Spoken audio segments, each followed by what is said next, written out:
गणपती हे महाराष्ट्रातील एक अतिशय पवित्र देवता आहे। महाराष्ट्रात अनेक गणपती मंदिरे आहेत। महाराष्ट्रातील प्रसिद्ध गणेश मंदिरांपैकी 8 महत्त्वाची मंदिरे अष्टविनायक गणपती म्हणून ओळखली जातात। अष्टविनायक मंदिरांमध्ये बल्लाळेश्वर मंदिर पाली हे खूप खास आहे। अष्टविनायकातील तिसरा गणपती म्हणून पालीचा बल्लाळेश्वर ओळखला जातो।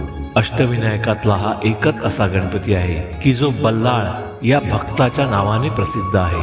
बल्लाळ हा गणपतीचा असीम भक्त होता। ओम नमस्ते गणपतये त्वमेव प्रत्यक्षं तत्त्वमसि त्वमेव केवलं कर्तासि त्वमेव केवलं धर्तासि त्वमेव केवलं हर्तासि त्वमेव सर्वं खल्विदं ब्रह्मासि त्वं साक्षादात्मासि नित्यं ऋतं वच्मि सत्यं वच्मि अवत्वं माम् अववक्तारम् अवश्रोतारम् अवदातारम् अवधातारम् अवानुचानम् अवशिष्यम् अवपश्चात्तात् अवपुरस्तात् अवोत्तरात्तात् अवदक्षिणात्तात् अवचोद्ध्वार्तात् अवाधरात्तात् सर्वतो मां पाहि पाहि समन्तात्।